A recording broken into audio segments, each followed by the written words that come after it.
Hello, everybody, and welcome to this IGEL Community webinar. And we have a great meetup for you today.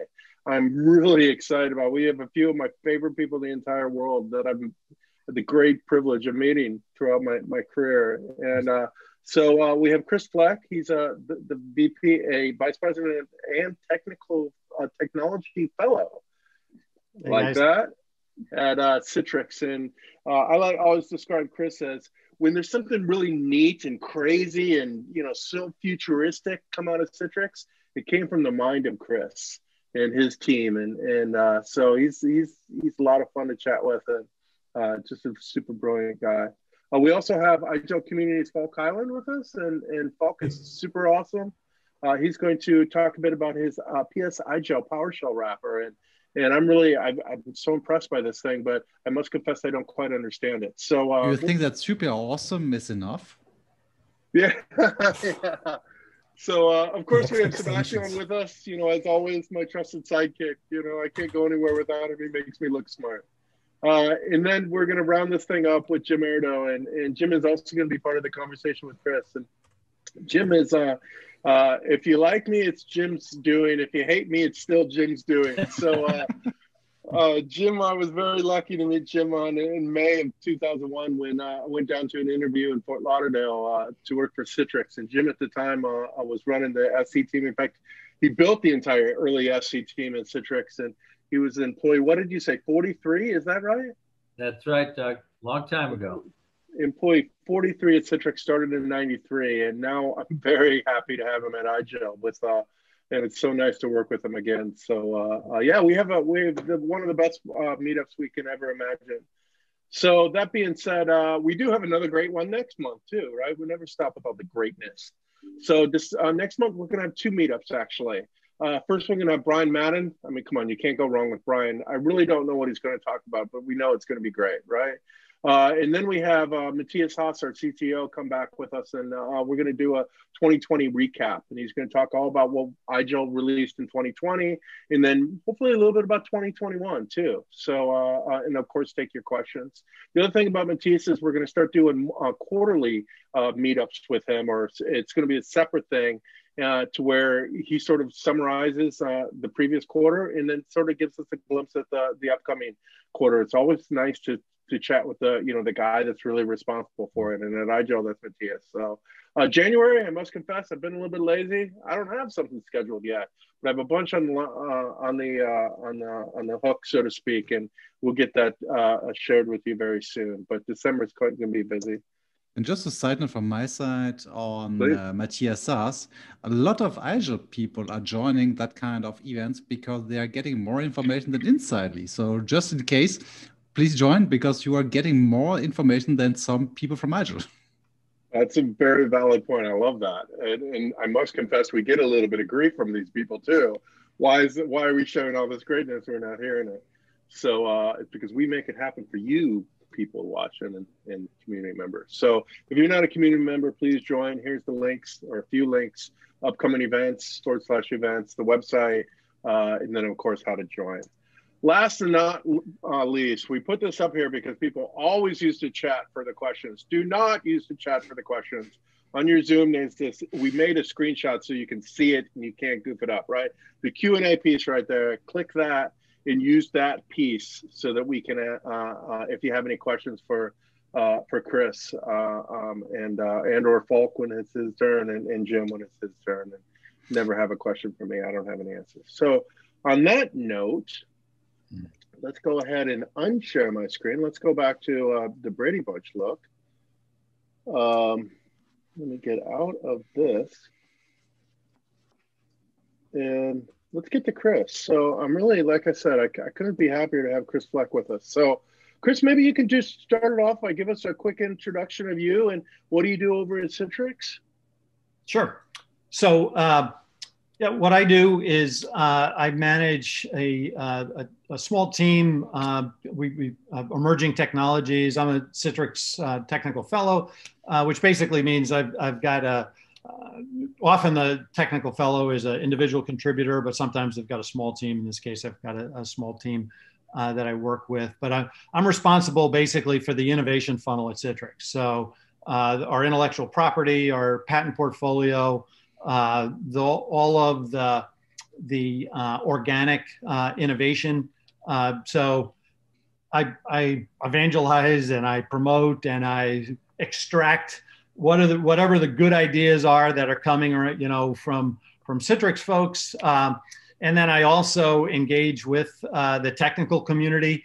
So I'm always interested in communities like IGELs and CTPs and folks that are, hands-on technical, as well as then supporting the field. But what I do is pretty much manage this innovation funnel so that we always have something, beyond the roadmap. So myself and my team are pretty much looking for things that are beyond just like incremental features that are like in the roadmap already. We've got a big engineering team working on, the roadmap and the next release of everything. But what I do is look beyond that, either further ahead or sometimes adjacent. And so once I will, I don't own the M&A kind of things, but I will get involved in M&A if I see opportunities where it doesn't make sense to build ourselves. And so I also get to play with the toys. As Doug likes to give me a hard time, I get to play with all the cool toys. And I just got a new cool IGEL toy, but Doug says I can't talk about it yet. But it's great. I'm working from home and I could just plug it in, connect directly to our Citrix cloud service, and boom, I'm in business, in minutes. And so I think, that this whole COVID thing has really created a lot of opportunities for the community, for our companies. And so that's actually a lot of what I'm working on now is kind of identifying what are those opportunities that have presented themselves as a result of COVID and the new kind of hybrid work styles. So that's kind of what I do at Citrix. Been around for 18 years. So we were talking about this earlier. Metaframe and WinView or the, Jim Airdo can talk about those days, but since then, I've been involved with pretty much all the products since then.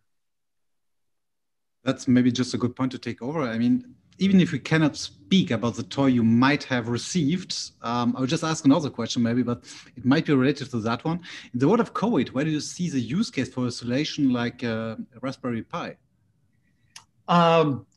Well, so a couple of things. One is, and we've seen customers already doing this, where they want to enable their home users, right? They don't want to. It's expensive to give everybody a laptop, and it's overkill, for a lot of cases. A laptop makes sense for, knowledge workers that are in airports and airplanes and moving around. But if you're stationary in your house, or stationary in your office or cubicle at work, a thin client makes more sense, right? And so something like the Pi, something like, the thin client where it's plug and play, where you can just, a user can do it themselves without IT. It's cheap. They're generally, reliable. They don't have any hard drives to fail. And even if it does fail, you can ship it overnight, a new one. And it's so cheap that it doesn't even make sense to send the old one back. It's like, it's just the price performance is just, phenomenal in terms of what you can do with a low cost thin client. And fully agree, yeah. And the other thing that we're seeing is, so I'm a believer in BYOD, right? Citrix was the first champion there. That's now a thing, right? But actually even checked back in Wikipedia, you can see yes, Citrix was the first. I remember that. Right? Remember Mark T? You bet I do. Yep. So we were the first ones to advocate that. And I still think it's a big thing, but there are companies that quite frankly don't love that. And so what they would rather do is send out a device to the employee to work from home with, so that they're not borrowing their, teenage son's machine that's got malware on it and so forth. So, I think that's another use case where you want, a lockdown, hardened, low cost device that you can just send out in an envelope, right? And put it to work right away. You got it. And along the pipeline, we also have the, the IGEL UD Pocket, which is sort of the same thing, right? The biggest problem I see with the Pocket is people keep losing them because it's so darn small. Yeah, right. They're so inexpensive, you just ship them another one and everything is cool. Yep. I have a quick question for you, or maybe it's probably not quick. I hope it's a long answer, but what kind of new cool projects are you working on, right? Every time I see it, I missed you so much in May. Because every time I see you, I come up to you and they're like, what are you doing? It's like, oh, you got to go over and see us in the innovation booth or something. Yeah. And you're doing all these. So what kind of neat stuff are you doing? What are you working on? Can you share with us? Sure. Well, a couple things. So one of them is basically we're preparing for when we finally get back to the office, right? When there's finally a vaccine, et cetera. What we're envisioning is it's never going to be the same, right? Almost every company is going to start shrinking real estate. They're going to start doing more. They started before doing hot desking and unassigned seating, but usually they did it with just a small population, or they did it in really expensive cities where the rent is really high. I think we're going to see that all over the place now. But what that means is that, and then what we're also going to see is this work kind of flexibility where people are going to show up to work, 1 day a week or 2 days a week, not 5 days a week like they used to. And so as part of that, what that means is that you're not going to know where people sit anymore. Your colleagues that you could go walk by their office and, have a chat with them or a coffee or whatever. You're not going to even know, like, is Doug in today or no, he's not in today, or, that's his home day or whatever. And so what we're doing is we're using the workspace intelligence, basically the micro app platform that we've got now as part of Workspace. And we're connecting that with live floor plans so that you can see, you can reserve a desk. You can see where your colleagues are if they opt in. You can basically navigate a campus. Like if you go to a new office and it's got some crazy name for a conference room and you're lost, you don't know where it is. Basically with the with the mobile version of Workspace, you'll be able to navigate through this floor plan view and be able to see everything. Now, on top of that, what's relevant is with COVID rules, for example, we're getting prepared, Citrix and like a lot of other companies, we're getting prepared to come back to the office, but not at 100% capacity. It'll be at 25% capacity or 50% capacity. And so what we want to do, and again, we're doing this with the micro app, is be able to show like, okay, based on the allowable seating configuration of 6 foot distancing, for example, be able to see on a map like where you can sit or not, what conference rooms are open or not, and tie all that together with the workspace, and we can also do things, for example, with the hardware device itself, right? So if you've got a device in the room or a device on the desktop, we want to basically IoT enable those devices so that I can see, oh, that workstation is being used. And even, like I said, if they opt in, who's there, or, if I want to find somebody, or we can just, block it off as red so it's unavailable. So there's lots of opportunity in this, back to work scenario where we think it's relevant, and we're doing a lot of that. We're doing doing more. I don't know, Doug, or I'm curious if anybody in the community here has kicked the tires or used Podio at all? Right. So I see you laugh. You know what it is, and yeah, of course I know what Podio is. Podio's Sure. been around Citrix for a long time. Yeah. You know, Podio is one of those products. I think you really love it, or it's like licorice, right? You really love it, you haven't used it, or you might not like it. You have to tell us what this product is, because I'm just following the name, but I'm not even know what the product is meant for. Really? Okay. So go to podio.com. So it's actually, we bought a company in Amsterdam years ago.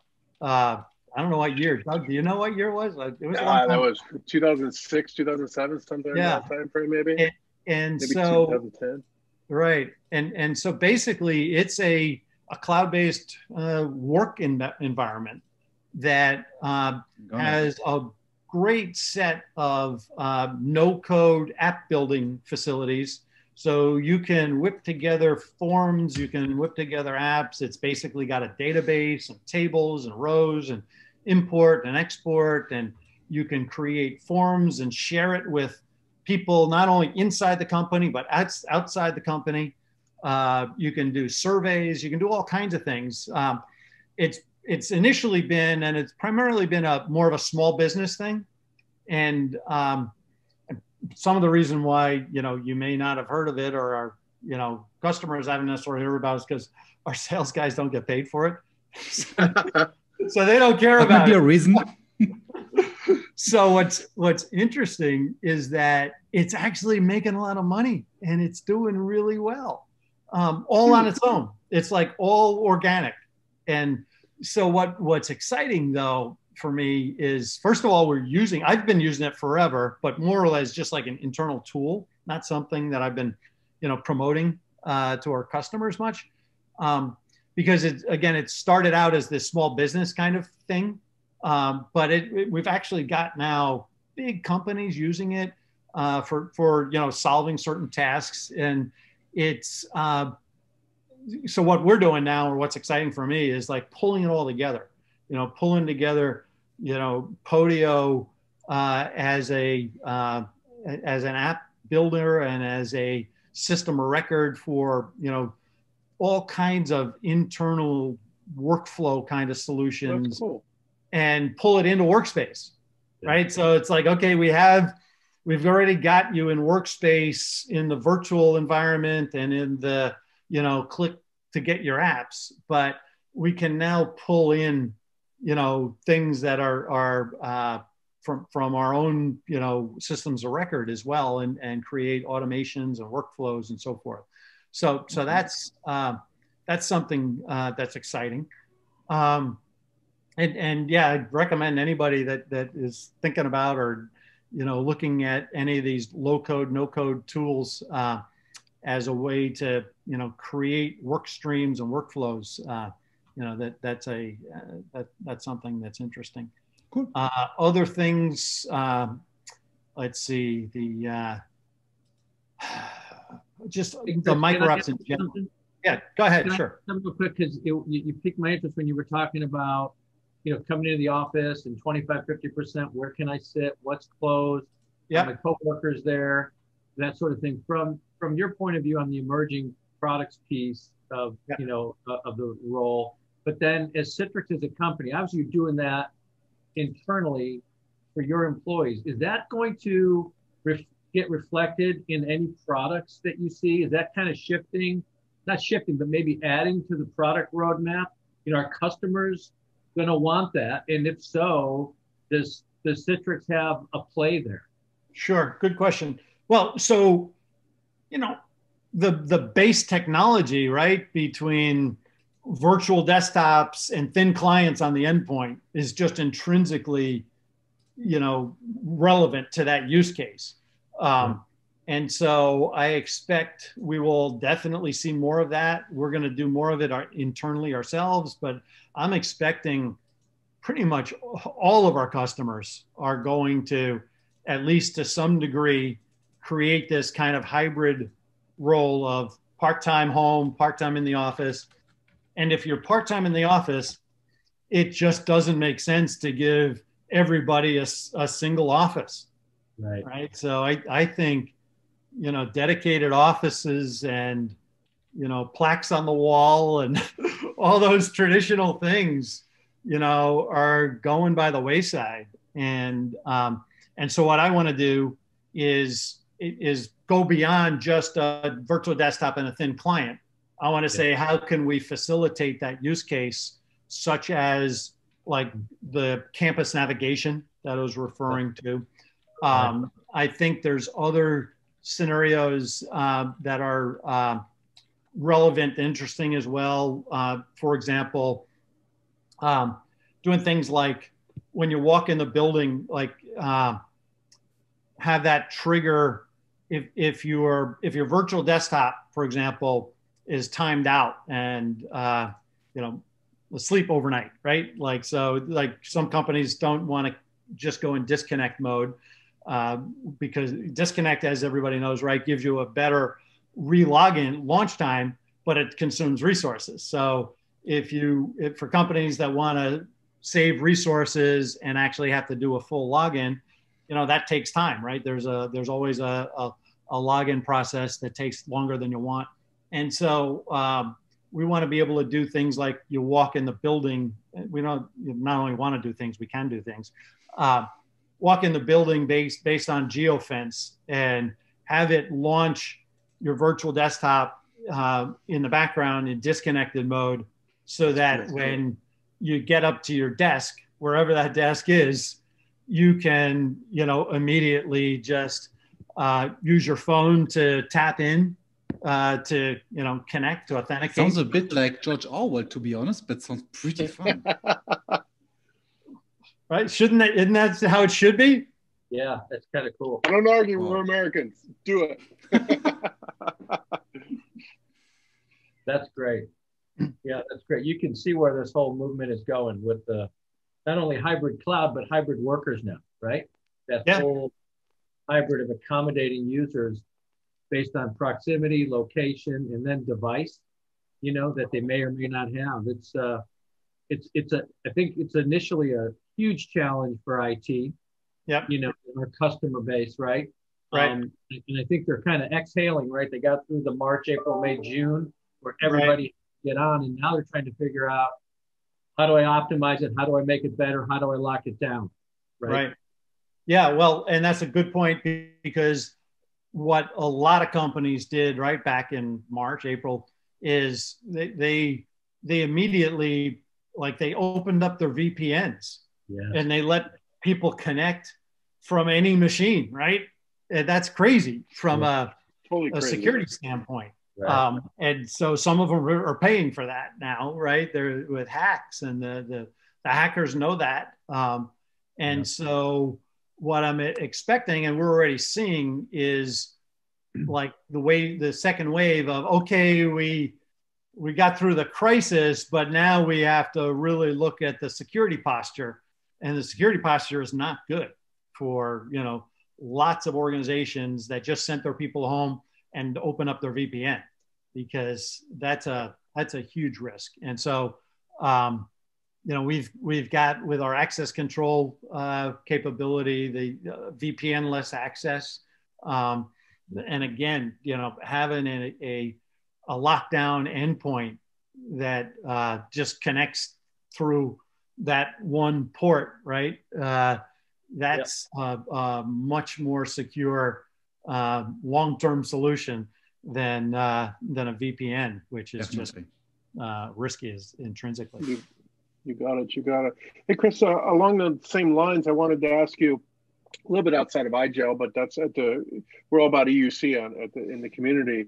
Sure. Is you're responsible for the X1 mouse in the iPad support, and now, of course, with iOS 13 and 14, we have mouse support, right? I mean, it's like, wow, hell froze over, and they gave us mouse support. So can you talk a little bit about what you guys are doing today, and maybe some ideas you have for tomorrow within the iPad and extending that? Sure. Yeah. So we got a good 5-year run out of the X1 mouse, and I still use mine. Good. Awesome. Right. So so it's true that they iOS. Well, actually, we actually engaged with iOS on this, or with Apple on this, because what they really wanted to do when they let me get it. He went into the building. I don't know if you guys saw that. But... yeah, right. I got to run into the building. But so the new, the Magic Keyboard. Yeah. So Apple recognized when they did the Magic Keyboard that there was a big population of Citrix users that were going to like move from a laptop to the iPad, but they want to be able to use all the functions of a Windows app, right? And they built a trackpad into it, but they didn't have right-click support. They didn't have scrolling. They didn't have the things that we built into the X1 mouse. And so we worked with Apple on actually to take the X1 features like two finger, like scrolling, like the wheel movement, like right click, and embed them into the Workspace app, so that, quite frankly, you don't need the physical X1 mouse anymore. You can now actually do that same function within the Magic Keyboard. So cool. So I would say hang on to your X1 mouse. It'll be a collector's item. But I have a couple. I actually have, I think, 2 in Florida in the box awesome. in my bookshelf. So okay. Along with all my other Citrix products, but they were never open. You guys kept giving them away to me, and I kept saying, "Oh yeah, I want one." Did you get the original one? Do you remember the clear prototype? I don't have the clear one. Mine were the black ones. I think I don't know why I don't have a clear one, but no. Yeah, you had to be there in the right point in time. Oh no, I missed that session. I think. Remember, sometimes I wouldn't show up for the CTP meetings. There you go. I missed that one. Yes, I remember now. You may have missed it, and actually, came with an anyhow. So that's the mouse story. So another thing I've been playing with lately is the Surface Pro, and I don't know if anybody's gotten to play with this lately. So obviously, what do I do, right? What we're doing is put Workspace app on here, right? Put receiver on, on everything. And, my opinion on this is interesting. It's better than I expected. It's, I'm an iPhone guy now, so it's like it's what you're used to, and it's hard to change anything. And hardware wise, so it's actually like the same size, height wise, but it's wider. And so the thing that I like about it is you can like stand it on your desk, and like instead of like when you're just casually looking at something, it's a pain in the neck with one hand, like you prop your phone up against something. So this is actually a lot better from that standpoint. But the killer Achilles heel about it, though, that has kept me from like moving my SIM card to that, because that's the big step. That's how you know you're committed, right? You move your SIM card. Yeah. And so I haven't done that because it's too wide to do one hand operation. So with the iPhone, with one hand, you can do your email. I can do secure mail. I can click through things. I can delete things. With the Surface Duo, you can hold it in one hand, but you can't use your thumb. Your thumb is holding onto the edge, so it becomes a 2-finger thing. And so that that's been a deal breaker for me. But it'll be cool for some people. I think it'll actually. We finally get back to the office, it might be an alternative to like walking around the campus. Right now I kind of walk around the campus sometimes with an iPad, but walking around with that might be an alternative. I don't know. But that maybe just a good point to take over, because we're speaking about the endpoint and the endpoint management. And I had I hope, quite interesting question, I hope. some products that IGEL brought to the market were, at least in our opinion, direct competitors to some Citrix products like the Unified Endpoint Management. Are you seeing that IGEL Management Tools as a complementary or as a competitor in our market? Well, it's certainly, there's overlap, right? And certainly we want to, manage the mobile devices, right? And we're doing more, right, with Mac and Windows as well. But we're certainly pleased with IGEL, right? I gotta say. Yeah. Depends on where you are. Yeah. Yeah. Right. Right. Jim, are you attuned to this? Are you gonna say it right, or are you Geo? Yeah, the IGEL and the IGEL. I don't know.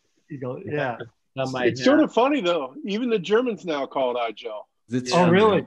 Oh, yeah. all this. It's a shame, but it's true.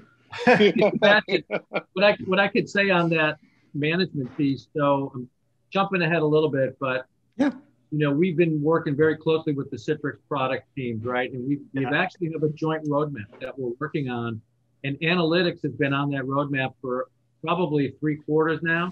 So part of that analytics is reporting on the endpoint health and recommendations for workspace apps. So that's where we're going on the IGEL front, with Matthias Huber and some of the other guys back in Augsburg working on that API. So I think we want to, there's overlap, but we can send some info to Citrix's management and they can send some stuff to us. Yeah. And we're happy with the quality and the reliability of what IGEL provides, on your thin clients. And that's what our customers want, right? They want to, they want to lock down rock solid endpoint. And to Jim's point, connecting that with our analytics service has got some value that we think our customers will value for sure as well. So that's definitely an opportunity to integrate further. Yeah, and another piece of that roadmap, guys, is obviously the analytics I just mentioned, but then we're doing some security things, right? Some pre-boot authentication with keylogger. We have the arrangement with Cherry. I think we've gotten a Cherry keyboard I think we sent it to the HDX team in India that does the Linux work there. And then our whole chain of trust, right? So there's initiatives around product that are analytics, there's security, and there's a couple other points that are really good. So while this stuff has been bubbling in the background, I know in 2021, we'll be able to actually see it and bring it to market. Yeah, and I'm looking forward to that. And so security just continues to be an increasing focus for the companies that now have a lot broader challenge on their hand. We're looking within the virtual desktop. We're looking at things around further protection from ransomware and doing things that can effectively add security layers to the kind of the end-to-end environment. So so security is a big thing. Ransomware is one. Another one is phishing. So there's a lot of unsolved security challenges out in the world, and more now than ever. And so that's within scope of things that we're pursuing from a forward-looking scenario. Mm-hmm. Cool, thanks. Perfect. Chris, I have a question, and he literally, we have an IGEL community member, a big Citrix fan, an old CTA, who is in New Zealand and just woke up just to hear you talk and hear you answer this question, and that is, what happened to the ODG, augmented reality glasses idea you demoed at Synergy a few years ago? Actually, I'm looking around. This is from Carl. So. He's opening up the toolbox, Yeah. So, some year, right? It's inevitable, right? It's just inevitable. It's going to happen. So there's we've got virtual desktops working in Magic Leap and in HoloLens. And the reality is both those are too big and clunky, in terms of all day kind of scenarios. But we are looking at, what the use cases, and some of those use cases are, for example, like a knock. Instead of having a wall full of displays, you can have on an AR headset where you see 30 displays at once, and things like that. So, we're still, that's still in the incubation stage, I would say. But it's inevitable also, though. It will happen as soon as they get small enough, light enough. We're going to see more reality for that. And so, I do. There's another one out there called Norm smart glasses. Have you seen those, called Norm? I saw that in the newspaper. Yeah. Yeah. So actually, they look at Norm. It's a cool name. And by the way, Doug, it's a Florida company in Plantation. Oh yeah. Yeah, but if you look them up, the glasses look normal, and that's which is key. Which is key, right? Yeah. Exactly. So stay tuned, and it will definitely find a place. Yeah, hey, Chris, I keep reading about the micro app. Oh, sorry, Doug. No. Well, let me ask a quick follow-up. But I keep reading about the Apple glasses, right? I mean, not keep reading, but every now and then they sort of release those. And then what they're saying within the, some of the patents that link, that's sort of interesting. Virtual keyboards that come out, or or a hologram type of keyboard. And I could see some, something that Citrix could do around what's leaking, right? Of course, a lot of that's probably just guesses, but it's a neat technology. I'll give it that. Yeah. Yeah. And Moore's law, right, is going to continue, right? So and they need to look good too. I mean, you could get away with wearing the Google Glass at Synergy, but down the local street, a little bit more difficult, right? Yeah, I was called a glass hole more than once. That's funny. I like that. So funny. But Jim, please. Yeah, I was going to switch gears a little bit. I like the whole glasses thing. I've not tried any of these, right? Since Google Glass or any of that, I've never really played with. I just feel like it might be awkward or distracting. But where I was going to go, I think, Chris, the Citrix Converge event happened or is happening, right? Yeah, it just happened. Yep. It happened. Yeah. So like any huge developments out of that? I know that's focused on micro apps, and how's that whole movement going? And are there customers, trialing and that sort of thing?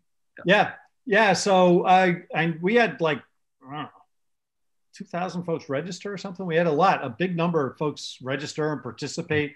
Actually, just wrapped it up, and I have not seen like the winners yet. I gotta go take a look at the winners and get a better view. But some of the things that I saw were really impressive. A lot of micro apps, and again, this fits into an IGEL kind of scenario too. Is automating like workflows for call centers and for folks or inbound or outbound salespeople, or basically workflow automation scenarios, including things we're tying in a phone system, for example, tying in a phone system or tying in the like telemedicine kind of scenarios. And again, like telemedicine is booming, right? And so there's going to be a lot more telemedicine kind of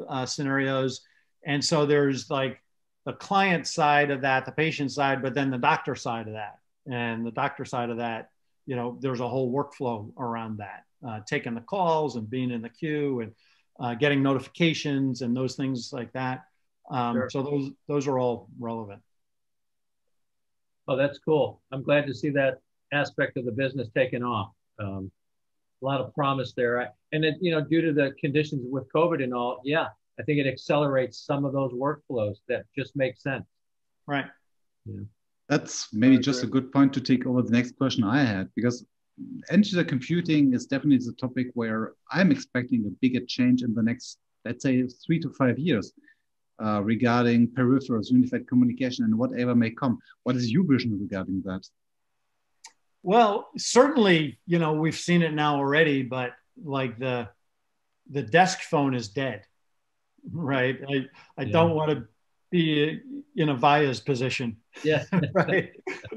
You know, Avaya or Cisco, you know, phone division or whatever. Ring Central, that's the future, right? Yeah, you know, it's cloud-based, and then it's the device, you know, in the endpoint, right? It's not a separate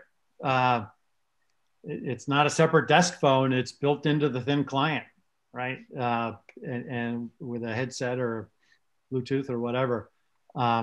So I think that's certainly going to be accelerated, and again that ties into this new hybrid kind of work environment, office environment, where there's not going to be, you know, desk phones anywhere, which is actually right, which is actually a good thing, right? So that's been one of the things that has slowed down the you know, the kind of like the roaming work environment. Even though you could plug in your, you know, a code, you could do a couple of things, but it still took away from the experience of like just walking into a desk, tapping your phone, and like you've got everything you need, right? That's really what you want, including the phone, including the, you know, the calls that come to you and so forth. Absolutely. You got it. Right. You got it. Hey, Chris, here's a question we've asked, I think, everyone that we've done a Q&A with for the past 6-7 months, and that is, in your time at Citrix, what do you see as the most successful new product? And what do you see as the least successful, and why? The why is an interesting question. It's not that it was a bad product, maybe. Sure. You know, let's say the glasses, for example. It's someday it's going to be right. We're ready for it, right? Yeah, right. Well, so, you know, the most successful, well, you know, beyond MetaFrame, obviously, right? Oh, yeah, but new products. New products, time, right? And, you know, in my time, right? Well, so obviously, you know, what was Zen desktop server? Remember that, guys? So that was one of my team's projects. Like I think I did the business plan 25 times before finally getting that out to market. But obviously that's a big one. NetScaler, buying NetScaler was something that I initiated. So that turned into pretty good business, you know, going on 900 million. So wow. That was a good one. Impressive. Other things. So if you remember, right, when the desktop server or, you know, Zen Desktop first came out, the big issue was storage, right? Like giving everybody 20 gigs or 40 gigs or whatever was just, you know, way too expensive, you know, to make that widespread. So it was kind of like a niche thing. And so I went looking for a solution for the storage, you know, like how are doing it ourselves or whatever, but looking for a solution. And that's how I found Ardence. If you remember Ardence, which is now PVS, the provisioning service. So I love Ardence. Yeah. That was a great acquisition. Yeah. So that was a good acquisition. The customers love it. You know, it solves that storage problem and gives everybody a fresh image, but it lets them do things as they need to. So those were good. Couple of good acquisitions, doing things, you know, like secure mail, you know, and the whole, you know, mobile scenarios were good moves for us. Things that weren't. There must be some. Yeah, there must be something. Yeah, the big question is why. Yeah, right. It's a good point. Well, remember Video Frame, or do you remember what was the Randy Bass company, Chris? So Video Frame was just before me, but I remember the talk about like Video Frame. I remember Video Frame and Extranet too. Yeah, and then the Portal company, Sequoia. Right. Right. Not allowed to say that name. Yeah, right. Citrix bylaws. Yeah, we have one guy left from that. Keith, what's his name? Hopeful. You have Hopeful. Oh, two. Okay, that's right. Hopeful plus and Dave Smith, right? Kevin. Dave Smith. Did Dave Smith come from Sequoia? I think so. Oh, really? Okay. Yeah, maybe not. We have Trey. We have Trey at IGEL, and Trey's a phenomenal, and he came from Sequoia. Yeah, well, so we call Kevin like the $100 million man because he spent a lot of money. Do you remember Vertigo? Of course, Vertigo. Yeah. I don't remember what it was supposed to be, Doug. Do you? Or Chris? I don't remember. Of course. What was it? Vertigo was a .NET before .NET. The whole idea was to say, hey, let's take an application server like a BEA, right? Like a true application server. Let's put MetaFrame apps in there for legacy Windows applications, and let's rebuild applications as Vertigo applications and make them rich web applications, put them all into a single pane, and we rule the world, right? Am I right? Yeah. Problem was, Yeah, so that was, again, before my time, but I heard the stories. So let's see. I'm trying to think of one that a failure that I could take credit for. So here's one. And it wasn't a complete failure, but because it actually, if you guys remember when we bought the little company called Virtual, and they I do. Yeah, what did they do? They were the first only ones to ever virtualize iOS, so I was the one that instigated that, and actually part of that, the team of folks we got were just incredible, and that's actually how we built the X1 mouse with this really smart talent that we got out of that acquisition. So we actually got them for X1 mouse and some of the MDX technology for wrapping, so they're really good for that. Unfortunately, they're no longer with us. So part of the problem is when you get these really smart geniuses, getting them to do what you want is like really hard. Like they do whatever they want, if what you give them happens to align what's interesting to them, then maybe they'll go do it and they'll work all night and create miracles. But if it's not interesting, if somebody's done it before, then they're not interested. But what we were hoping to do was actually create a virtual environment, right, for iOS and Android, and the net of it is we were hoping that we would get some flexibility with Apple on the licensing, but we didn't.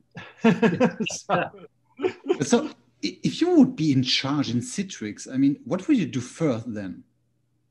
That's such a great question. What would I do different? Fire everyone or hire everyone or? Yeah, right. Yeah. Well, if you could build anything.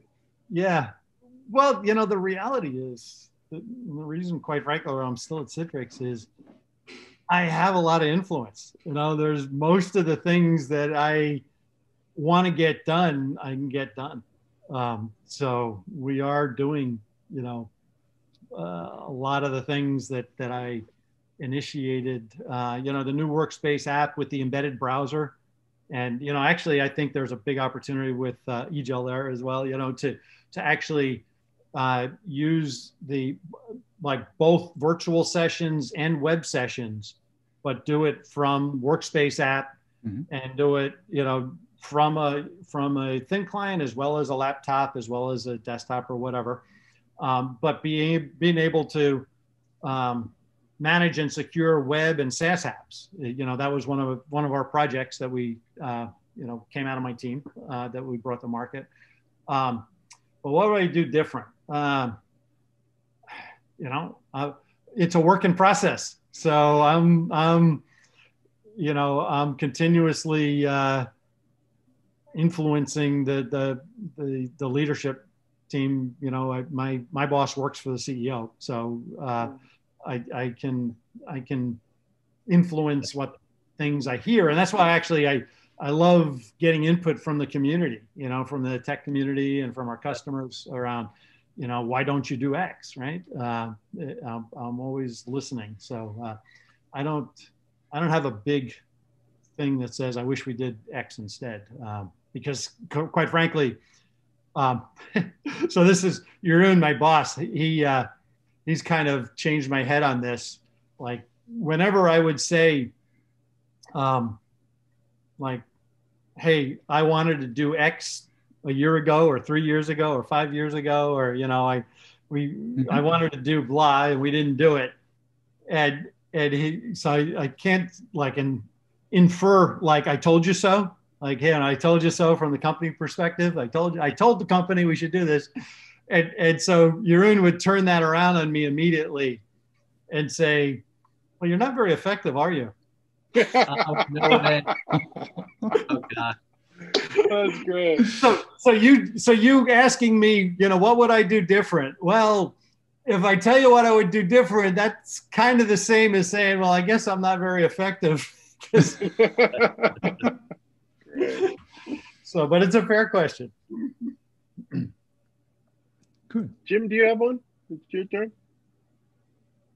Yeah, I think, Chris, working with you for a long time and seeing what you've gone through there, at Citrix and being on the emerging side, I think Doug asked you, what would you do, if you could do anything? I think that's a good thing. But I mean, from a success standpoint, you talked about the X1 mouse and you talked about some other skunk work things that you get to have fun with, is there one thing, and it doesn't even, well, it should be at Citrix, right? But is there one thing that you're most, I would say proud of, that you've been able to do? And it doesn't even need to be a product like you contributed to, like one thing that you can look back and say, wow, that's an accomplishment. Maybe it's a community thing or an active service thing, or something in the company that changed direction for the better.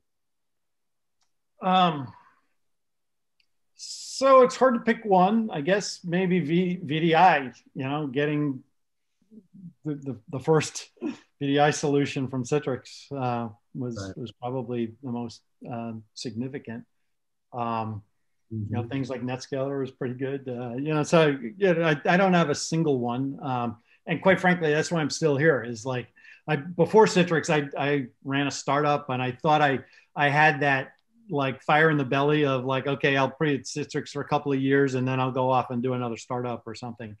And but I've been able to satisfy that kind of desire within Citrix, be able to influence things to get some new things actually to market.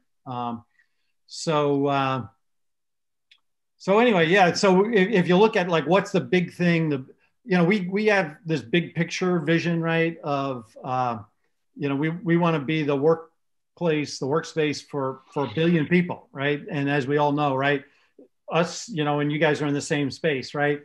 We're kind of 10%, 20%, right? We're the call center or the single app or the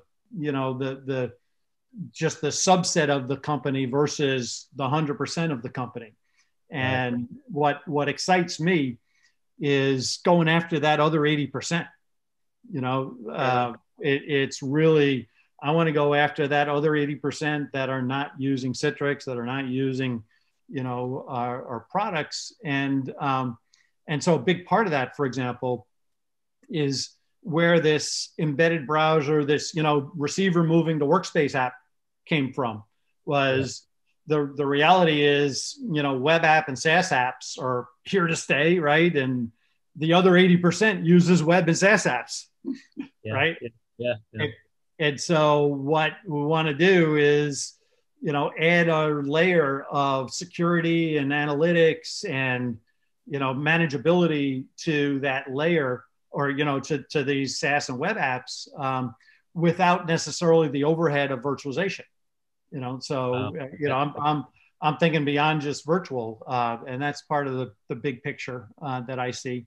And even one of the things that we have in tech preview now, another one of the projects for my team was pulling in local apps. So, you know, for the Windows or even Mac laptop user, pulling local apps into that workspace so that we can then actually do an intelligent launch of saying, like, okay, if I'm inside the network and I'm on a trusted network or a trusted device, I click on an Excel, it launches locally. But if I'm, you know, on an untrusted device or I'm outside the network, I click on Excel and then it launches a hosted version.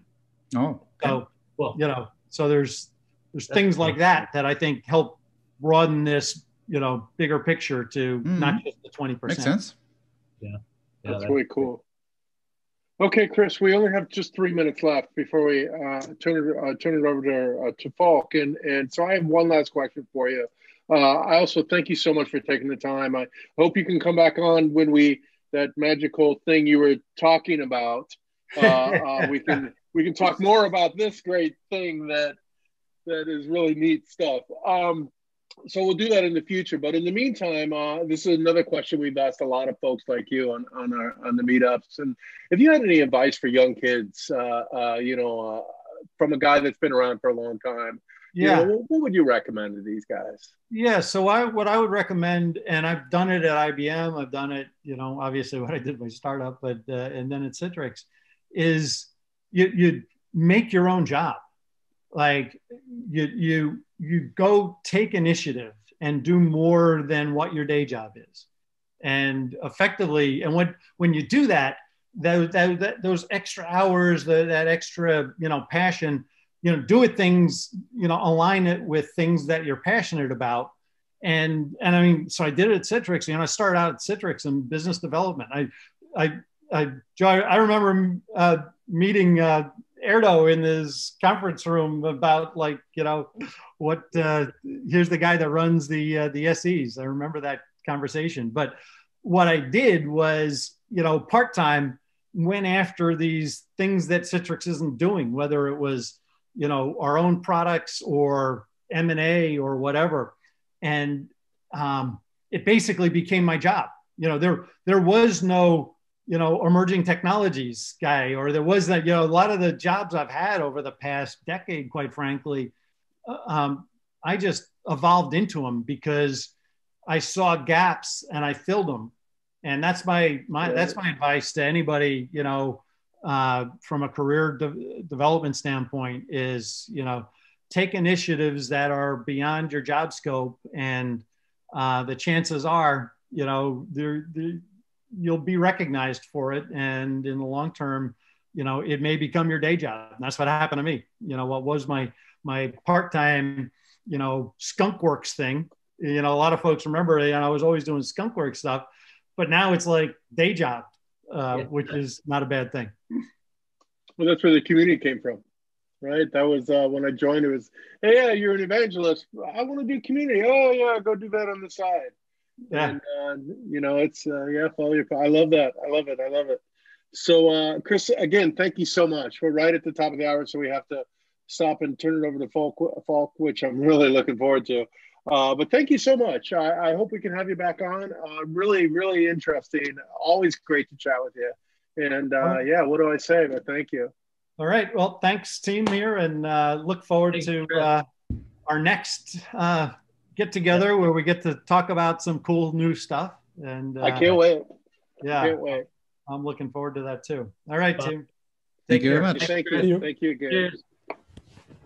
Okay, dokie. So I'm really looking forward to this. Falk showed me this PSIGEL stuff months ago or years ago, right? And and you know, I said I don't know if I understood it, and I still won't confess to truly understanding it. So for me personally, I got to really learn about what's he doing and understand it at a deeper level. So with no further ado, Falk, the show is yours. I'm going to mute myself and let you have it. Sound good? Okay, fine. First of all, you all can understand me? Perfectly. So far. So far, yes. So I will head over to the presentation. Yeah, once again, welcome to my part of the presentation of the evening. I'm talking today about the PSIGEL. It's a PowerShell REST API wrapper for the IMI. My name is Falk Heiland. I'm the maintainer of the project. I'm a systems engineer located in Leipzig, Germany, and I'm working for a vocational training center. We have maybe circa 1,500 IGEL devices running with us, and I myself work with IGEL products since 2008, 2009, in that range. All the slides and the code is available on a GitHub account, on my GitHub account. At the end of the presentation, I'll give out the link to it. So why would we need a PowerShell module, a wrapper for the API, for the IMI? It's not an end in itself, so that you are a cool guy who just uses the CLI instead of a really good graphical user interface, which the UMS already have. But it's for automation purposes. So you can save time, and for me, more importantly, that you enhance accuracy and consistency in operations. The agenda for today as follows. I give you a short definition what the IMI, the IGEL management interface is, what's the REST API, what is PowerShell, where and what is the project page, the home page for PSIGEL module. Then we have demos, and the last point would be how you would be able to contribute to the project, because it's an open source project. IMI. The IGEL management interface, IMI, enables you to connect the UMS to system management tools. It's a programming interface that can create and delete thin clients, move them between directories, reboot them, and much more. Its implementation as a REST API makes IMI agnostic of hardware platforms, operating systems, and programming languages, thus ensuring maximum interoperability. That's from the knowledge base, and as you might see, this definition is a really quite old one. It's still talking about thin clients, which is a definition which IGEL itself does not use anymore for some times. And if I remember correctly, the latest feature updates to the IMI, to the API itself, came some 5 years ago. And I don't think new features will come with this version of the UMS. I hope there will be new and further features of the IMI, but this for sure will come with a complete new design of the UMS. And I have not heard of something like that for myself. REST API. An application programming interface API is a computing interface which defines interaction between multiple software intermediaries. And there are different kinds of APIs. The most known are REST API, which is the IMI. Then you have the SOAP APIs, an older version. And the new player is GraphQL, which comes from Facebook, and this could be maybe the follow-up for the REST API. Data types to be familiar with. If you make a request to the API and you get results back, you get it in form of a data type, mostly JSON, which is also used with the IMI, and in older versions, sometimes also XML. Then you have to have some type of authentication, either none, okay. You can have an API key, you can have basic authentication where you provide username and password. This is the case with the IGEL IMI. Then you also have bearer and OAuth 2. REST in REST API stands for representational state transfer.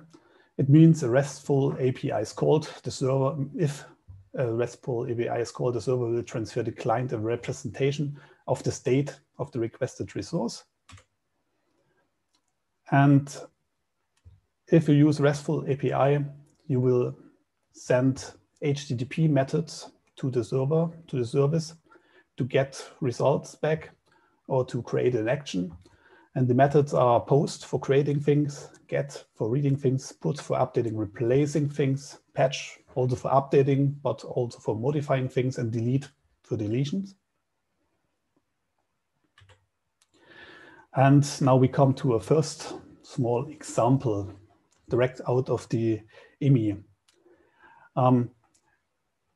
You get the URL you are seeing is a base URL and an endpoint together. The HTTPS IGEL IMI server 8443 UMS API v3 is the base URL, and the server status here is the endpoint. And we are sending here a GET request to this endpoint, and we get back a result, and that's shown below. It's in form of a JSON.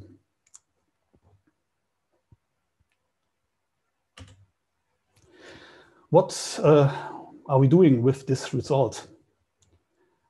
I hope we are not doing what is shown here in this comic. We are not suffering pain in hell. We will use PowerShell. This comic is also not the newest one because it's not only a Windows PowerShell anymore. A PowerShell is now multi-platform capable, and it's a cross-platform task automation and configuration management framework consisting of a command line shell and a scripting language. Unlike most shells which accept and return text, PowerShell is built on top of a .NET common language runtime and accepts and returns .NET objects. Since version 6, PowerShell is based on .NET Core and is called PowerShell, just plain PowerShell. And with this version, starting with this version, it's cross-platform usable. The old PowerShell is now called Windows PowerShell. It's based on .NET. And it's feature complete, as Microsoft says.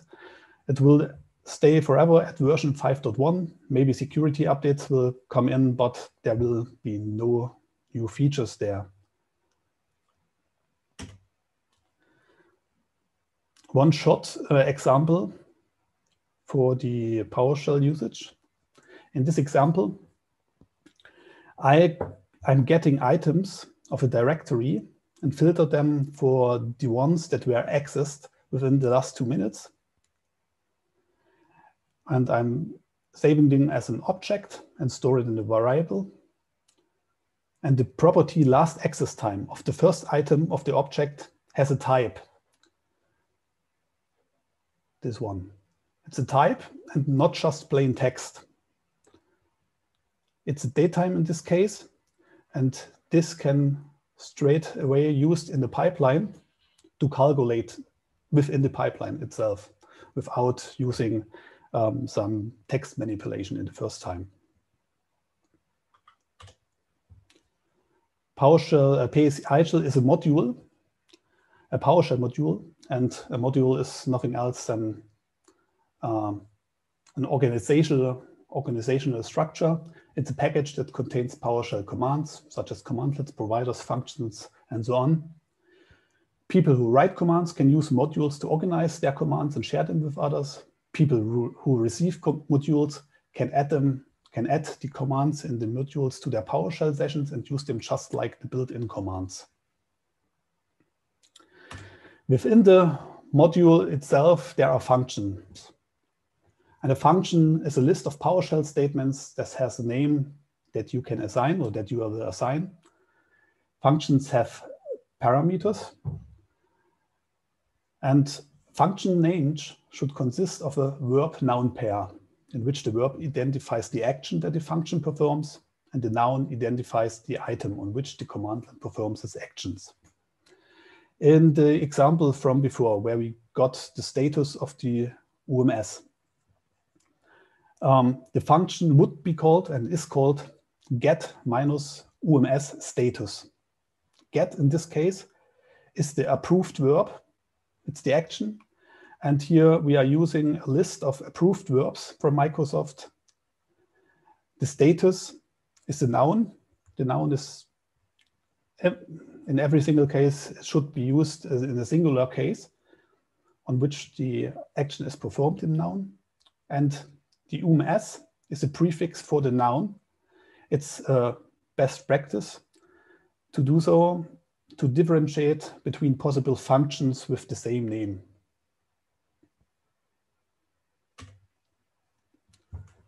PSIGEL on GitHub.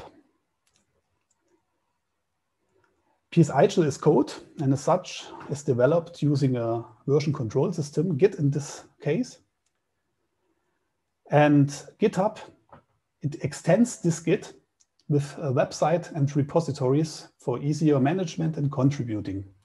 The home of the PSIGEL project is github.com/IGEL community/PSIGEL. And in GitHub, if you have an account, you have a personal GitHub, but you can also create an organization. And IGEL, I think Christian Trieling did this in the first place, created the community, the IGEL community as an organization, and the PSIGEL module is hosted within the organization.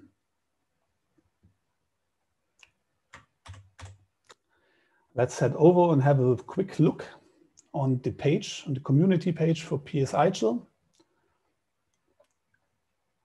In the top right corner, you have 3 buttons, one for watching the project. You get noticed if something new happens, then you have the star button, which I encourage you to press. It's a kind of favoriting system. And then you have the fork button, which I will come back to later again.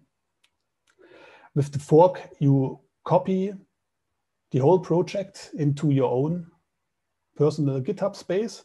There you can edit it, add new features, add documentation or whatever. You create a pull request. And this pull request, this code from the pull request, I can include into the original code. Below here, you have the code section of the project. You will find, for one, the licensee here.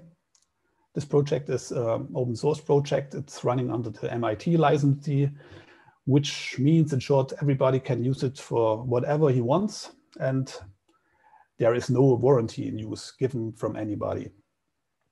If you create a readme.md file, then the content of this file will display it below. I use it. Most people do it to provide some context to your project. In this case, I have created an overview, prerequisites. I show a little quick start usage, and I have linked all kinds of documentation. The first one is scripting with PSIGEL. This is a good way to start, and it's showing a practical workflow you can design to update IGEL thin clients or devices. And below, I show all the functions of the module. And if you open one such function, you will get the online help, which you can also call from within the function itself if you want to. And here you get a short synopsis and description of the module itself. I try and I show at least one example for each function, how to use it. If it makes sense, I show another example for another use case. And you get an overview over the used parameters.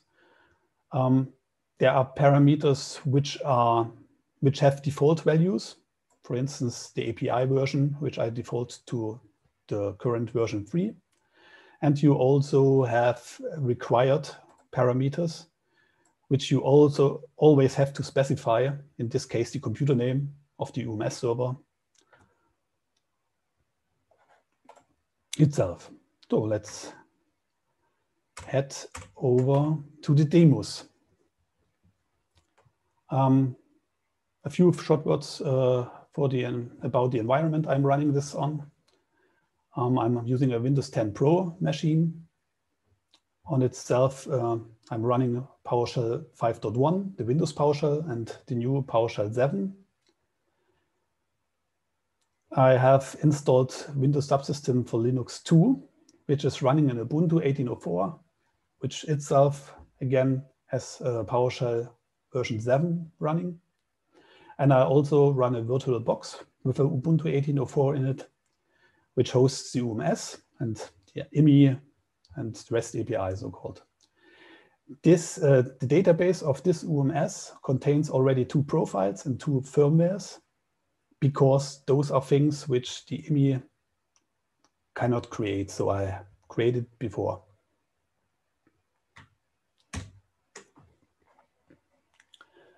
I will start up and show you a little example about the multi-platform ability of PowerShell nowadays. Here in Windows Terminal, the first shell I have opened is Windows PowerShell 5.1 on Windows 10. And I'm running a little script which does 2 things. The first thing is it's calling an environment variable PS version table, which shows the version of the PowerShell 5.1. And it shows the edition. In this case, it's desktop. It's a classic Windows PowerShell 5.1. And the second table is maybe you remember from the example, it's the status result from the UMS in this case.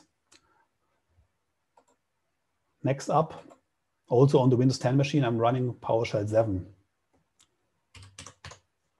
I execute the same script, get back PowerShell version 7.03.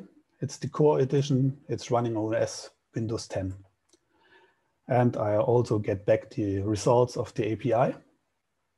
And maybe the most interesting thing, I'm opening a console to the WSL2 Ubuntu. We are on Linux now. It's shown version 7.03 of PowerShell, and this operating system is Linux. And we get back the same results. I can switch through the tabs. It's always the same result, independent of the operating system we are using.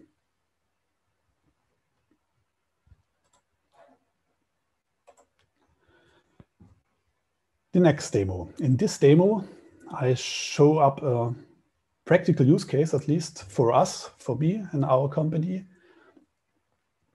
If you order a lot of devices with IGEL, you have the ability to get a CSV, a list from the reseller containing all the MAC addresses, the unit IDs, and the serial numbers of the devices. It looks something like that. You have the serial number and the unit ID and the MAC address. And if you have a procurement department as we have, they will make an asset they are included in their asset management. And in our case, we can make an export an inventory CSV file, which contains as well the serial number, but also the inventory number. And what I'm trying to do and show in this example is how you can import new devices and give them not only the information for the inventory number, but also name them according to the inventory number. First things first, after you have installed the module, you have to import it. If you normally install it in the normal way, the path will automatically copy it in an environment variable, and the PowerShell host itself imports the module. Since this is a development machine, have to import it again manually. This is what I'm doing here. Then I have to give some parameters. I have to get a path to my credentials and a path to the demo itself. But an interesting part are here the default parameters which I can give. Because some parameters, the mandatory ones, you have to give each and every of your functions. The computer name in this case, and only in my case, since I do not use the default 8443 port, but the 9443, since I'm using a NUTting over to use this VirtualBox machine, I would have to specify those parameters for each and every function. But if I create a hash table, store it in the variable, and call this, use it as PS default parameter values, those values are given for each and every function without asking for them.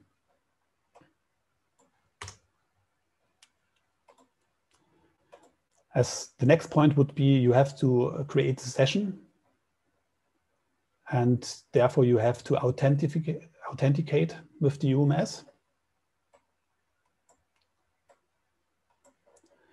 This is the way I'm doing it. I create a new web session as a cookie, store it in the variable, and add this variable also to the default parameters. And now we're set to go, and we're checking if we have a connection to the UMS with the known function get UMS status here, and we get the output here. We could have a little peek over here to IGEL IM server. Let's see, I have to gamble a little bit with the output here. The server UID is this number C277, and it ends with D94. D94, it means we are connected. First thing we have to do, we have to import the IGEL serial number list, which I'm doing with this piece of code. If there are questions, please ask them after the presentations. And we also have to import the inventory list, which I'm doing here. The next point would to be, we want to join both lists. If you're familiar with SQL, there are join commands. Those commands do not exist with PowerShell out of the box, but PowerShell for the last 3 or 4 years, maybe even more, is open source. And so other people's created already scripts and modules, and one of them is the join object script by warm frame, which I'm using. Here in this case, I import the module which hosts this script in my case, and then I join both objects by its serial number.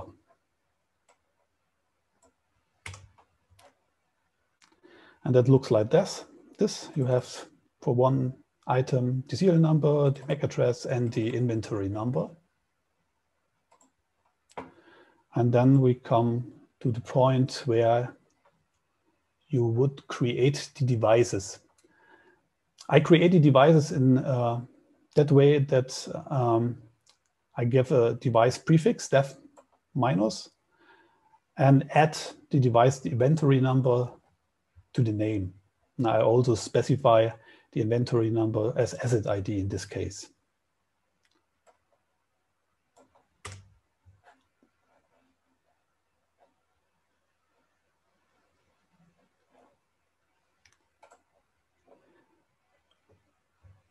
It says a device successful inserted, and we head over to the UMS to see if they are really there. I refresh my view, and now I have here 100 devices, and they are called in this case dev -1000, asset number 1000. And as last step, we remove the UMS API cookie decision for security reasons. This concludes the first demo. I see there is questions in the chat. Let's see. Maybe we answered after the session. I can't access it. The next session, in the next session, I'll show you some functions and some use cases for the functions of the module. Again, the first steps would be import a module, set parameters, create a new web session, and check the UMS status to see if we have a connection. Okay, we are set to go. And the first thing we are doing, we create some device directories.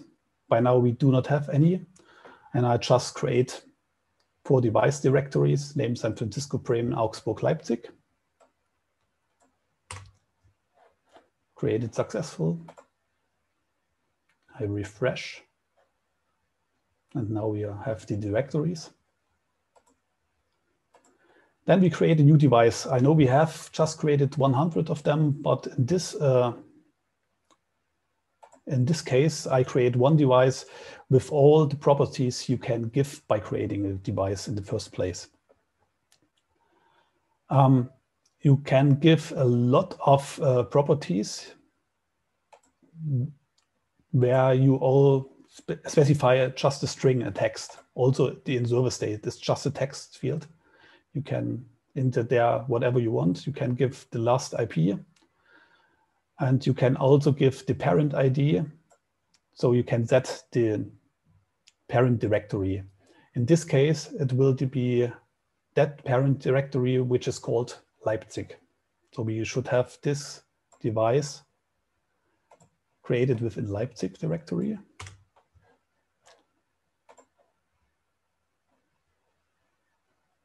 Head over and device is created with all the properties we specified.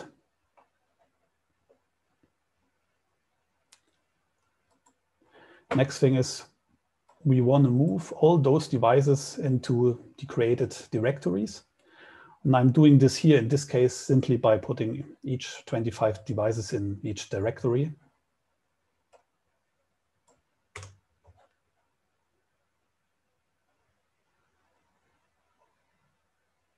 Successful. And I refresh again. All devices should have 25, all directories should have 25 devices in it, with the exception of Leipzig, which has an extra one.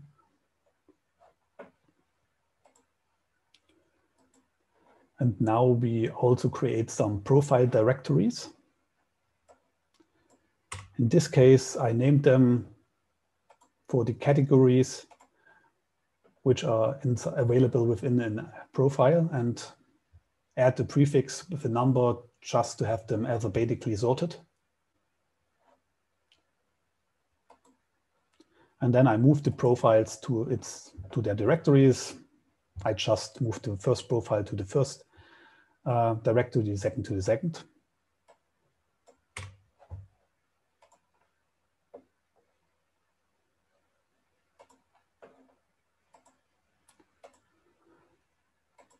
Then we will update those profiles. And with profiles, the only thing you can do with profiles, you can move them to other directories and you can rename them. You cannot make any changes to the profiles itself. You can just rename them. I'm doing just that. I will rename them so that they fit into their profile directories by name.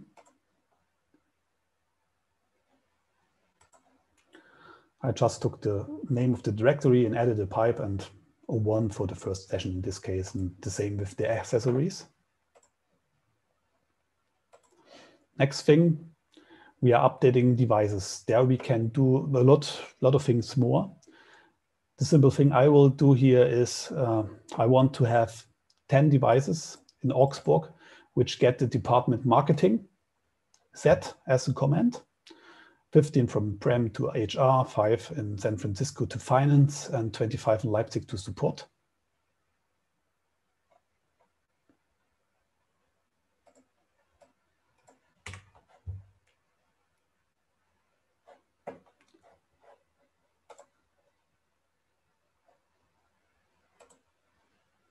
So you see one device in Leipzig now has department support set, but not all of them.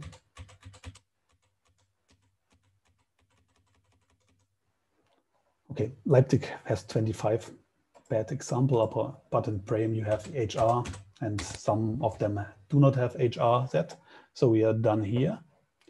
And now comes a more interesting thing. We want to assign the profiles to directories or to devices directly. In this case, this profile I want to have set to Augsburg as a directory, and I want to have them set to all devices which have the command HR in it. Those are devices in Bremen. And this profile accessory I want to have to 3 specific devices.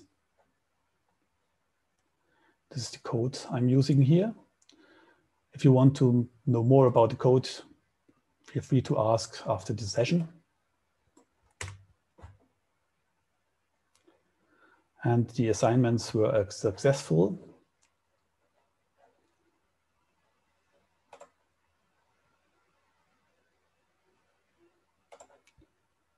Let's see if I can convince the UMS to show me, give you a little more space here. Yes. The first profile is now set to the directory Augsburg and as well to all devices which have the command HR. Can use such a device and see, okay, it's department HR. And the second profile is set to devices directly.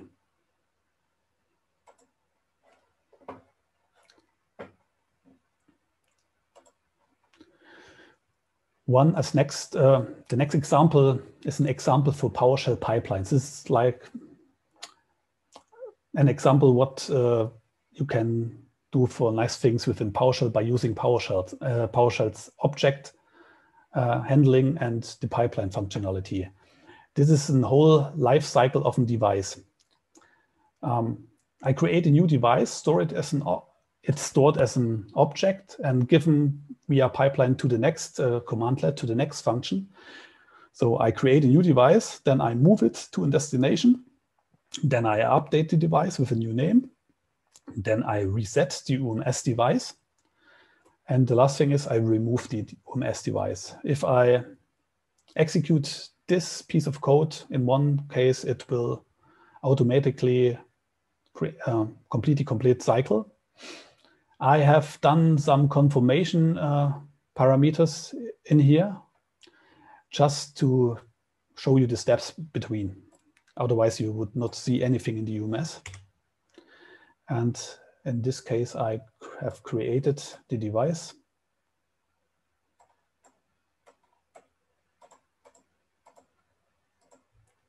It's this one. He asked me if I want to move it. Yes.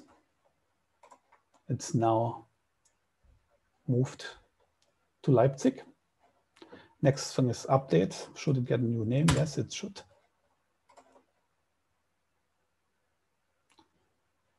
Next thing is reset the device. Yes. And here we do not see anything. There are some API commands which send settings or send commands to the thin clients, to the devices. You will get a success back if the UMS, the API says, okay, I got your command, I'm sending it out to the device. But what if the device if the device ever gets the command and executes it successfully, you will never know from the API itself. So you get only back the result, okay, I got the command and I will send it out, which is done here. And the last step would be to remove the device. So yes, offline deletion is successful. We refresh it and the device is gone. It's also not in the recycle bin. It's completely gone in this case. Now some reporting functions, some get functions. This command will get you all the devices which are in the device directory with the name Leipzig, which would be those ones. Then here you get device assignments for the profile session 01. And you get, for one, the directory with the ID 66, which should be Augsburg. Sorry, 286 is the right thing. And then you get above all the devices which also got the session assigned. Then you can also get this for a specific device, the device 1001 in this case. Let's see if I can make it out in the first place. Yes, you would, for one, get the session, the accessory 02 profile. And you would also get, because the device is in San Francisco, and San Francisco itself, let me see if I don't tell you something wrong. Yeah, in this case, it just shows you the assigned accessory. Another neat function which I added is the get directory recurse function, which in this example makes not the most sense, but there are cases where you do not have that flat organization of your devices. You may have a sub directory for San Francisco in this case, and the subdirectory of this as well. And you maybe want to have all the directories and all the devices of one of those subdirectories and all of the devices and all the directories below this. And you can get this with this function. In this case, I just run it on the root of the devices, and I'm just asking for the directories in there, which you can see are here displayed. And as a last step of the presentation, of the demo of the presentation, I try to clean up everything in this OMS as well.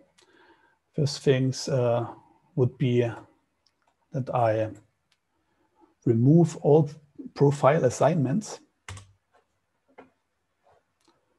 So if I refresh it, none of the profiles is assigned anymore. Then I remove all the directory assignments. I forgot the one. I remove the profiles afterward. I remove all profile directories. Then I remove all devices. And this is going to last a lot, a longer time, maybe 3 or 4 minutes, because the IMI does this apparently in batches and needs its time. So I will head over to the last slide. Oh, the second last slide I have on to contributing, to the part of contributing. It's an open source project, and you can and are encouraged to contribute to it. What can you contribute? You can call out bugs. You can create new features. The PSIGEL project itself is missing at least 2 features. It's the master profiles and the asset inventory, both of functions or features which I myself do not use. and for a long time did not have a licensee for it, so I did not create it. So if you use those features and you want to have to implement it, one way would to be to fork the project, create those functions, make a pull request, and I can add it in the project. And also documentation. If you find errors in the documentation, feel free to correct them or add documentation. And as I said, you can, for one thing, fork and create a fork of the project, edit the code and make a pull request, or you just can create an issue. Let's head over for one last time to the project page. You can create here an issue and say, okay, I would like to have this bug fixed or this feature added. And if you created a fork and made a pull request, this pull request would show up here, and I could include your code into the main code. Yeah, and let's head over to the demo. The UMS is still deleting some dumb devices. I guess it's only just a matter of seconds to complete it, but we can as well give back to Doug in this case. I would say all I am left saying is thank you for your attention. I hope it was interesting for you. Just great. If you have some questions, still, feel free to ask. And I will put the link to the presentation and to the project into the chat right now. And the really last thing I had over, the relation and the directory relation was successful. So now we have an empty UMS right here and are back to the start. But Falk, that is so neat, and I personally in IGEL thanks you so much for what you're doing. This is really neat to see you taking our software and extending it in the way you have, and I mean, I'm just so impressed. It's beyond belief, so beyond explanation. So thank you very much from everybody. It's really phenomenal. The other thing I'll note for the people watching is we do have a code channel in the IGEL community. I think it's hashtag IGEL code or something. Falk's in the IGEL community too, so you can you'll find him somewhere in there. So bug him if you want. At least, sorry, Falk, they're going to start bugging you. No problem. No, I encourage you to do so. Yeah. It's really, really amazing. Really amazing what he's doing. I don't confess to understand it yet, but it's really amazing what he's doing.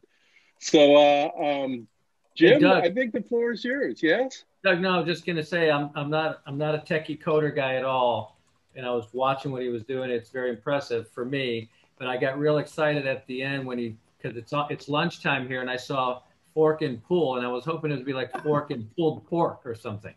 But so, yeah. Thanks, Falk. That was awesome. That's one thing I tell you. Due to COVID and the fact that I don't have a barbecue grill because I live in a flat, I haven't had very good meat lately. So I'm really missing out on.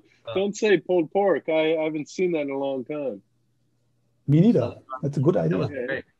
Cool. And it's 6:44 and I'm starving. So that being said, Jim, what do I say?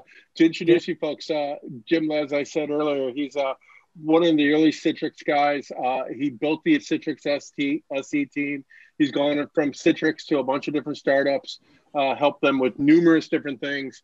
And now he's over at IGEL doing, again, numerous different things. He's one of the guys responsible for the IGEL Ready team, IGEL Ready, and then also doing a lot of biz dev with Citrix and some other people. So I'll turn it over to Jim, and we wanted him to sort of share a bit about our relationship with Citrix and anything else you want to talk about, really. Yeah, thanks, Doug. Sure, and I know it's been a while, getting kind of long here. I don't have a lot of time to take up. I do have some points that I think would be of interest to the community around IGEL Ready for sure, and then what's happening with Citrix, and then we can, cap it off there. You know, I'll start with IGEL Ready, right? Because I think IGEL Ready makes a lot of sense for the community, right? The community has been instrumental in helping us with the HCL and knowledge-based articles and verifying things and having, you know, fixes and scenarios where you get things to work, right? And you can help customers and partners and resellers and one another get things functioning with IGEL OS or even some of our hardware. So the IGEL Ready program, for those of you that aren't aware, it's just an official way to track and announce to the community and to our customer base what we've been doing with our OS and the IHV community and the ISVs, right? So Citrix was an inaugural partner, right? They were one of the inaugural IGEL Ready launch partners. We had 22 of those. There's about 49 in the program today. We have well over 150 technology partners that we've been working with over the decades as IGEL's been, you know, maturing over the years, right? We've got, you know, analytics partners, right? We've got printer partners. We've got VDI partners, right? We've got just application partners. We've got 8 categories on the IGEL Ready website. And they're all technology partners. These aren't resellers, right? These aren't distributors. These are technology partners that either make hardware, software, or both. So it's very important for us to get them into the IGEL Ready program. And here's the cool part is we've been working with our QA engineers in Augsburg, our product managers in Augsburg, and even our developers. We've created test kits. We have 9 test kits now specifically for, you know, a software analytics company, right? Or a printer driver company, or an endpoint, whether it's a laptop or a thin client, right? Or an all-in-one device. So we've created test kits. They've been vetted by our team and our QA team. And now when a IHV joins the program, they get access to the program and they get access to our test kits. So now they're using the exact same test kits that IGEL would use if somebody sent us a device to Augsburg. So now that partner is doing all the work. They're learning IGEL OS. They're learning UMS because we force them to stand that stuff up to do the testing. And then they send us their results. And our product team and our QA team review those results. Sometimes we send it back and say, hey, you need to do something here. This doesn't pass. But at the end of the day, when it's all done, we approve it. Now they can list that hardware or software, whatever it was that was tested, on the IGEL Ready showcase, right? Which is similar to the Citrix Ready marketplace or the VMware Ready, you know, marketplace, right? So we have a showcase where customers, resellers, and folks like you can go look at the showcase and you can search, you know, LGE for an all-in-one unit, or you can search Citrix and see what we have up there and what's been validated. So it's a more formal way for us to get exposure with the ISVs and the IHVs. So it's a formal program. We've got a lot of demand for it right now, which is great. And it gives the community and the customers confidence that if I put these 3 things together, these 3 technologies together with IGEL, it's going to work. And if it doesn't work, we're not going to finger point, right? Because they've joined our program. We're going to support them. We're going to make sure the customer is successful. We'll work together behind the scenes and make sure that it works and we have a happy customer. So that's IGEL Ready at a high level. I'd love for you guys to look at it and give us your comments on it. From a Citrix point of view, that's one of my major focuses at IGEL, right, is the Citrix relationship. And for this conversation, I'll just say it's very black and white, right? There's the product team that I work with very regularly at Citrix, and then there's the business side, marketing and sales, right? So on the marketing and sales side, you know, they want us to sponsor Summit, and they want us to sponsor Synergy, and they want us to do CG events and so on and so forth. And we work with them to coordinate that. And in turn, we have them sponsor Disrupt, and they'll do a keynote at one of our events and that sort of thing. We do joint infographics together, that we do joint blogs together and that sort of thing. So there's the business aspect to it. And then there's the product side. And that's where my passion is really working with the product team. So I can tell you right now, we've got like 6 high-level initiatives that we're working on with the Citrix product team. And that spans from the folks in California and Santa Clara to the folks up the road here. I'm in Fort Lauderdale. and then to the folks in India where they're doing some code work, and even in the UK and Cambridge, right? So we're cutting across all those groups. But something that we're really excited about, and I think it'll matter to this group and community, is we're working really, really closely with the India team on the Workspace app, HDX client, however you want to label it, right, to have 0-day support. So when Citrix announces and launches and releases a new version of the client, of the receiver, we're going to be right there that same day, fully functional, fully supporting all the features that are in there. On their last release, we got down to 48 hours. So in 2 days, we were up to snuff with everything that they had. We're shooting for their next release this quarter where we will be on the same day. So that's huge for us.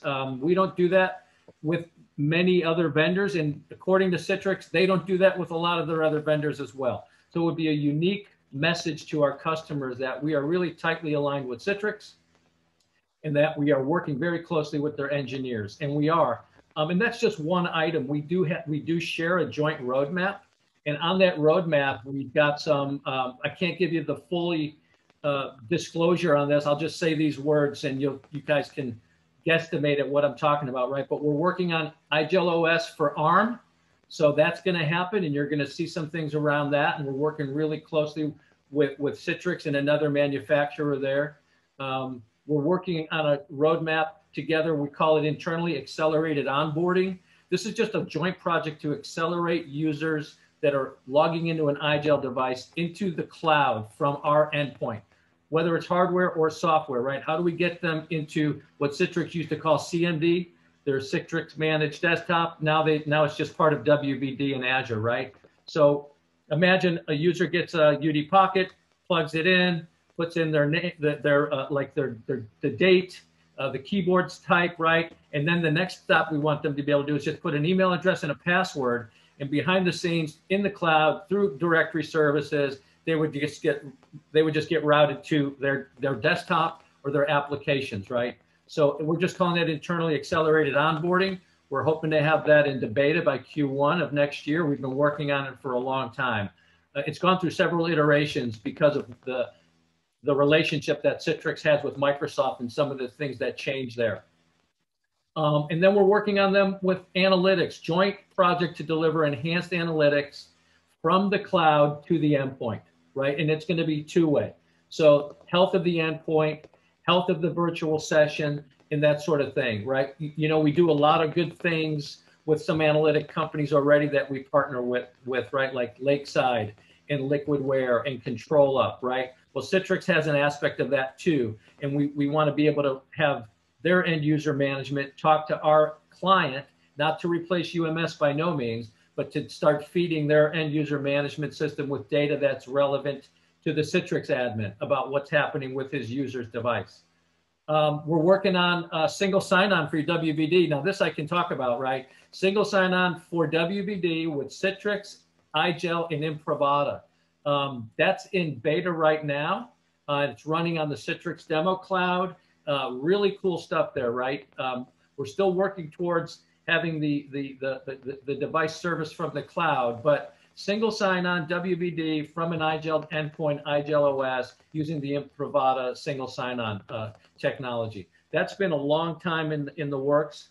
I got to say, man, we have bi-weekly meetings with them. It's probably 9 months. The three organizations get on, and really a majority of the work has been done by Imprivata with support from Citrix, right? And then we've been supporting that single sign-on and those card readers for a long time.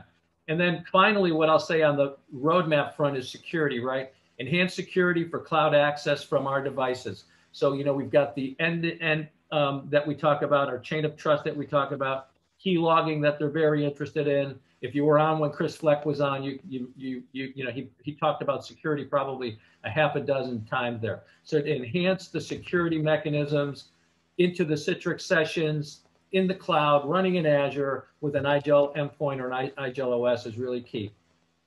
So that's the roadmap stuff. Let me take 2 more minutes, Doug, if I can, and just give you some stuff that this group probably doesn't care about, but it pays the bills, right? And we've got a ton of stuff happening in our sales organization. And let me just tell you this, Citrix is our most important partner when it comes from VDI and desktop, right? They've been the most important partner for IGEL for a long time, and they will remain that for a long time. I just put together some slides for a product management QBR that we had last Thursday with Sridhar Mullapudi, who runs global engineering and product management for Citrix, and some of their other people. And they always like to hear the sales and marketing stuff. I won't go through everything, but I'll just let you know that we have over 2,000 active opportunities in our CRM right now that we're working with Citrix. 43 of those are 7-figure deals totaling $96 million. Just 43 opportunities, right? Our total pipeline for Citrix that's tied to a Citrix account is approaching $260 million. So $250 million of pipeline in our IGEL CRM. It's pretty hefty and it's pretty strong. 70% of our deals in our CRM today are tied to Citrix. So you can imagine that other 30% is divvied up with some other folks, right? 80% of our pipeline is IGEL OS only, no hardware. Very, very cool. And that number keeps increasing, right? And then I'll say from the technical side, what we call a POV, right, internally at IGEL, right? We've got $205 million in active POVs right now that are tied to Citrix. So that's just some of the high-level business stats. Obviously, our sales organization is working with Citrix's sales organization and their pre-sales organizations. I was on a call yesterday with some of their pre-sales folks up in the New York area, talking about Citibank and Marsh & McLennan and UPS with their pre-sales folks, just to get them caught up on what we're doing from the product point of view so we can win that business and keep them a customer. So, you know, that's what we've got going on. IGEL Ready, we've got a product roadmap with Citrix, and then the business side with Citrix is really strong. And my goal is just to continue to make that stronger, right? That's my #1 focus at IGEL. So that's what I have, Doug. Any questions, or you ready to go eat dinner? You know, my wife works later than I do, so I need to get her off her computer and then beg her to make Spretzla, which I don't know if you know what. I'm not saying it right. Falk and Sebastian can say Spretzla? Spretzla? Spretzla? Meinst du, do you mean Spätzle? Ah. Yes.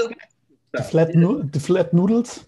The noodles. Yes. Oh, Jim, it's amazing. It's basically these little noodles, which is like dough. And it's just milked and cheese. And it's sort of like macaroni and cheese, but it's not. It is so good. Yeah. Yes. Live fast, die young. Food. Live fast. Is that because I tell you, my tummy is definitely, the COVID tummy is a hell of a lot of that stuff. So yeah, but you know, guys, thank you everyone. It was really wonderful to have Chris on. I really appreciate all you guys. You know, Falk, what you've done is amazing. Jim, what you're doing at Citrix is amazing. Sebastian, well, he's just more amazing than anything. But putting it all, you know, everything. It's always fun to have these meetups, and you know, what do I say? I look forward to you know, the next one. So, like I said, for the guys still listening, we have Brian Madden on the next one. That ought to be a hoot, right? Funny. Christmas. Wear a crazy sweater or something. I do have a crazy sweater. Yeah. I actually invented an entire holiday. It's called Crispin. It's Christmas beginning. Because in Germany, they don't actually celebrate Christmas until Christmas. Where in America, they, you know, we're already celebrating Christmas, right, Jim? And it's everywhere, probably. Yeah. So the 28th of November, next Saturday, is Crispin. We put up our tree, we put up our lights, we do everything, and we have to give each other, my wife and I, a present. And I already have it in the drawer back here, the cabinet, and that's Crispin. So if you get on my good side, you might just get a Crispin present. You're a good guy. And thank you all for listening to this IGEL Community Meetup. I hope you enjoy it. Definitely check out our future ones, igelcommunity.com/events. Definitely check out the community if you're not a member, igel.com/join. You know, what else I say? Thank you all. You know, IGEL's really, it's been a fun year. It's been an interesting year. We have one more community, or well, I guess we have two because we have two in December, but one more month to go. Everyone keeps saying we can't wait for this year to be over, but January is going to be just like this month, right? Oh, but Doug. I can't wait for not. next year, this time. Yes. Can't wait to see y'all guys again. That's what, if there's one wish I had right now, besides healthy and happy, is to see you all. So Peace, I'll just say peace in the world would be one of the things I would wish too, but yeah. I'm not that nice. Very selfish. I want to see you. So yeah, what do I say? But thank you all for watching, and we'll let you go on with your day. Thanks for having me, Doug. Bye-bye all. Take care. Thank you, Great Jim. to meet you. Thank you, Falk. Thanks, everyone. Thank you. Thanks. Bye-bye. Cheers. Tschüss. Cheers.